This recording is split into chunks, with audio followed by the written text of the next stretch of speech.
Activity का क्या मतलब है? जैसे इसका नाम है, कोई भी रेडियो एक्टिव सैंपल कितना ज़्यादा एक्टिव है, किस बात के लिए? डिसइंटीग्रेशन के लिए,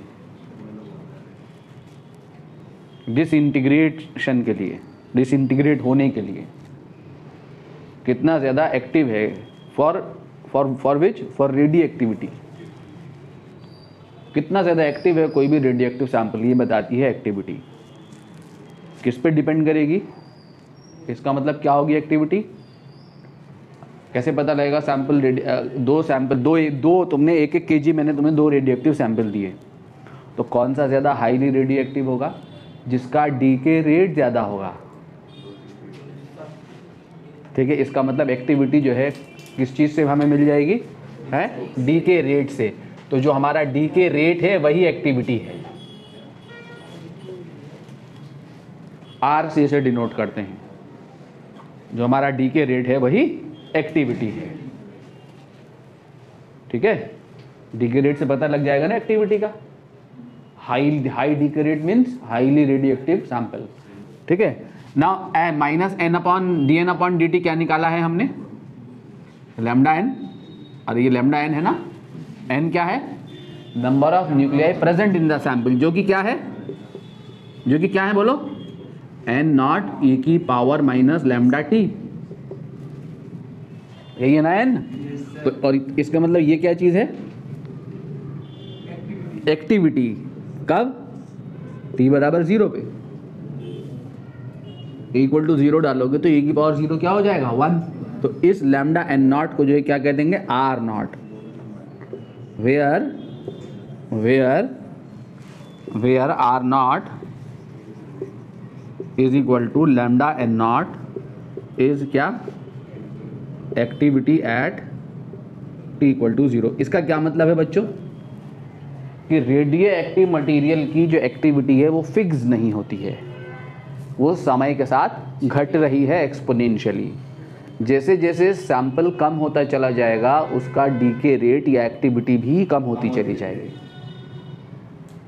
ठीक है, शुरुआत में जब अर्थ का फॉर्मेशन हुआ होगा उस टाइम पे अर्थ पे जो रेडियो एक्टिव मटेरियल होंगे वो हाईली एक्टिव होंगे।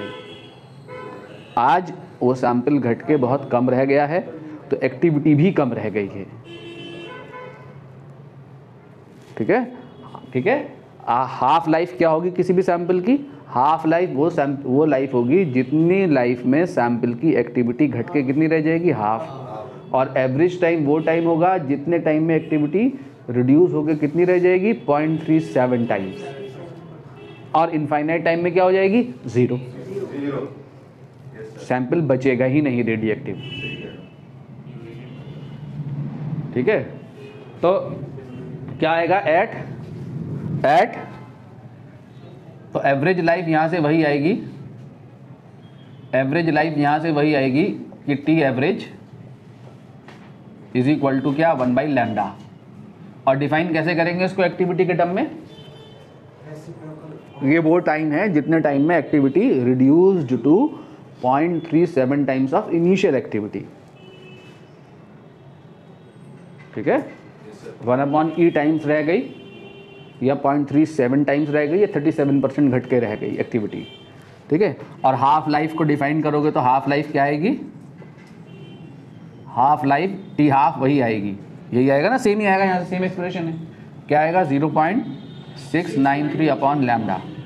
यानी हाफ लाइफ वो टाइम है जितने टाइम में सैंपल की रेट, सैंपल जो है कितना रेडियो एक्टिव बचेगा? हाफ। ठीक है, ग्राफ खींचेंगे तो ग्राफ वैसा ही मिलेगा।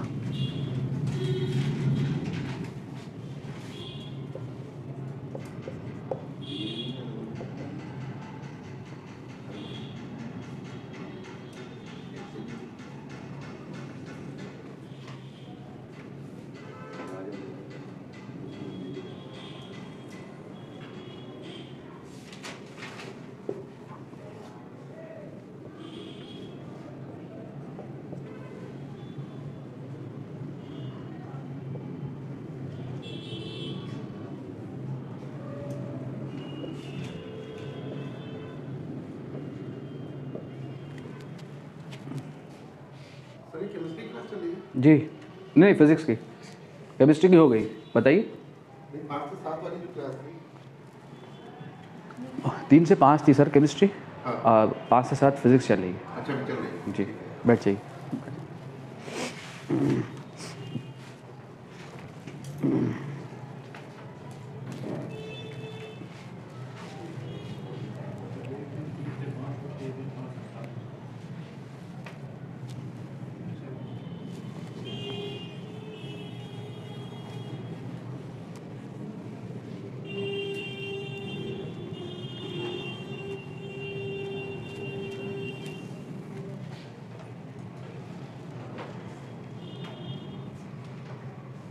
क्लियर है बच्चों? आफ्टर एन हाफ लाइफ, कुछ इंपॉर्टेंट पॉइंट्स देख लें, important facts. After N half life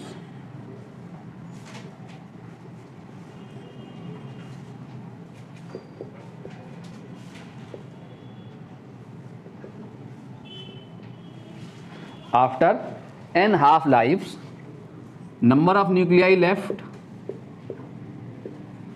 एक हाफ लाइफ के बाद कितने बचेंगे न्यूक्लियाई?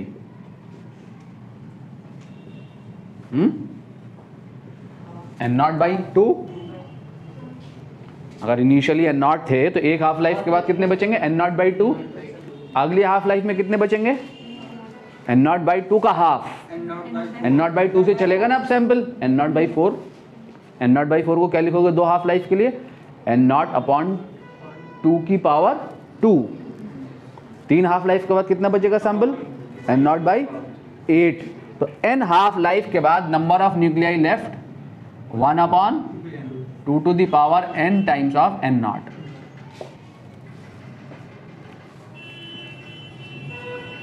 ठीक है, नंबर n क्या है यहां? नंबर ऑफ हाफ लाइफ से। फ्रैक्शन ऑफ न्यूक्लियाई लेफ्ट, अगर फ्रैक्शन पूछे तो फ्रैक्शन कैसे निकालेंगे बच्चों? एन हाफ लाइफ के बाद बोलो फ्रैक्शन कैसे निकालते हैं? Number of nuclei left upon initial number, and the initial number is n naught. तो एन नॉट से अगर डिवाइड करोगे तो कितना फ्रैक्शन बचेगा? हाफ की power N. And the percentage of nuclei left,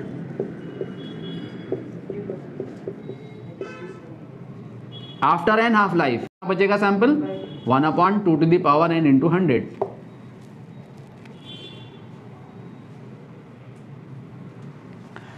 number of nuclei decayed after time t,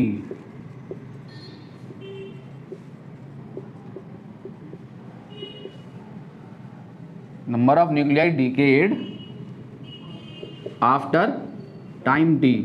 initially कितना था नंबर बोलो? n naught. अभी कितना बचा रह गया है? n। n कितना है जो बचा रह गया है वो क्या है? n। एन नॉट ई की पावर माइनस लैम्डा टी। किसी भी टाइम टी पे जो नंबर ऑफ न्यूक्लियाई बचे रह जाएंगे वो इतने होंगे ना, तो इसका मतलब इतने डीके कर गए। Number of nuclei decayed after time T is this is the number of nuclei left after time T, N naught e to the minus lambda T. तो N naught e to the minus lambda T is the number of nuclei decayed after time T, जो कि क्या आएगा? N not 1 minus E की power minus lambda T. Graph खींचोगे तो क्या है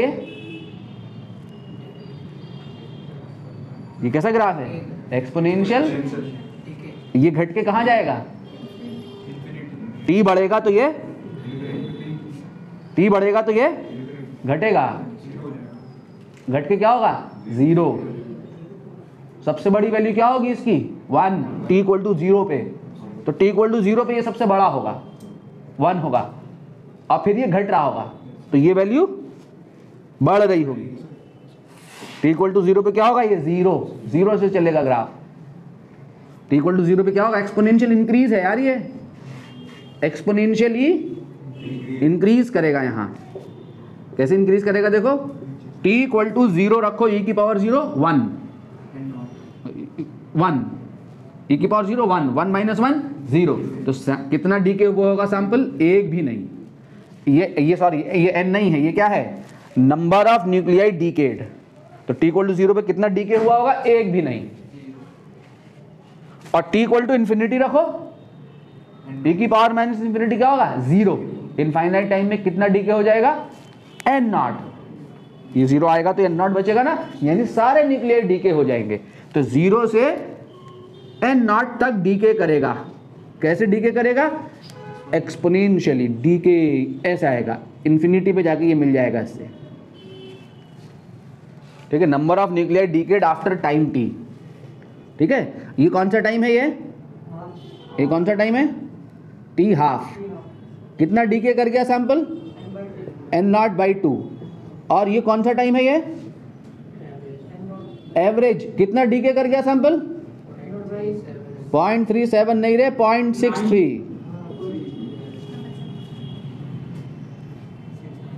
0.63 डीके कर गया।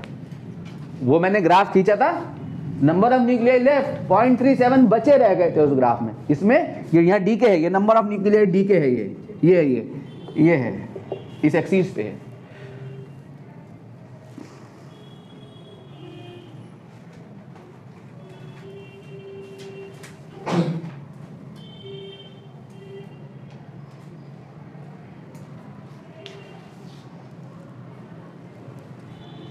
Probability of survival of nucleus at time t,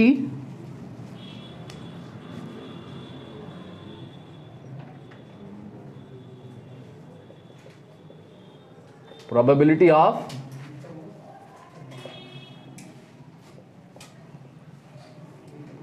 survival of nucleus at time t, T time पर न्यूक्लियस के सरवाइव करने की प्रोबेबिलिटी टी इक्वल टू 0 पे क्या होगी, सर्वाइवल ऑफ प्रोबेबिलिटी, सारे न्यूक्लियस होंगे टी इक्वल टू 0 पे 1 होगी, और टी इक्वल टू इन्फिनिटी पे क्या होगी, 0, एक भी न्यूक्लियस नहीं बचेगा, है नहीं। यानी प्रोबेबिलिटी जो है वो टाइम के साथ क्या करेगी, डिक्रीज करेगी। तो क्या होगी, p survival is equal to n by n naught, number of nuclei left upon initial number of nuclei, ठीक है, which is n naught e to the power minus lambda t upon n naught. तो क्या आएगी, p survival is e to the power minus lambda t. Graph खींचेंगे पर survival का, probability of survival of nucleus 1 से T equal to 0 पे 1 से घट के 0 होगी इनफाइनाइट टाइम में, ठीक है।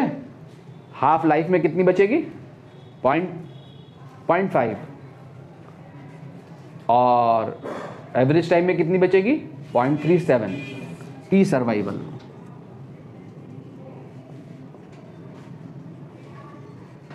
ठीक है। Now probability of disintegration of nucleus, खींच ले ग्राफ, खींच ले सारे।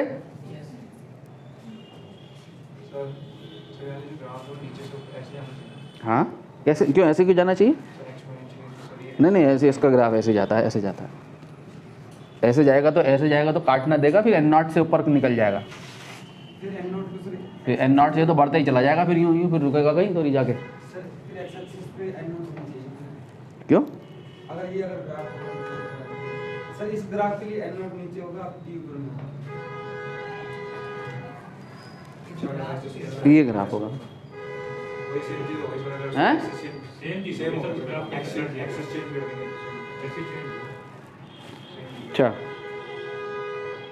अच्छा वो कह रहे हो टी इधर प्लॉट करूँ, ये इधर प्लॉट करूँ, तब ऐसे जाएगा ना ग्राफ, तब एन नॉट ही आएगा, तब वो थोड़ी अलग, वो अलग हो जाएगी कहानी। एक्सिस पलटेगी, ऐसे जाएगा ग्राफ है, क्योंकि टाइम जो है वो इस एक्सिस पे प्लॉट होता है। Time is a independent variable x होता है, एक्स एक्सिस पे आता है हमेशा, ये डिपेंडेंट वेरिएबल होता है, ये हमारा डोमेन है, ये हमारा रेंज है। अगर मैथ्स के हिसाब से बात करोगे, ये हमारा इंडिपेंडेंट वेरिएबल आता है एक्स एक्सिस पे। डोमेन मतलब इंडिपेंडेंट वेरिएबल, जो डिपेंड नहीं करता एन पे। एन जो है टाइम पे डिपेंड करेगा, टाइम इस पर डिपेंड नहीं करेगा एन पे, ठीक है नहीं। टाइम इंडिपेंडेंट वेरिएबल है, इसलिए ये टाइम वहाँ ही जाएगा, वहाँ नहीं जाएगा time. Probability of disintegration of nucleus, probability of disintegration of nucleus, question भी करोगे अभी?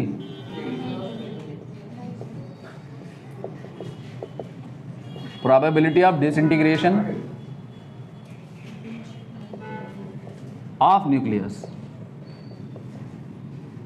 तो probability of survival and the probability of disintegration का सम जो होगा वो क्या होगा? बोलो 1 होगा। तो प्रोबेबिलिटी ऑफ डिसइंटीग्रेशन क्या आएगा आपका? 1 माइनस प्रोबेबिलिटी ऑफ सर्वाइवल, यानी 1 minus e to the power minus of lambda t. ठीक है, तो ग्राफ जो होगा वो क्या बनेगा आपका?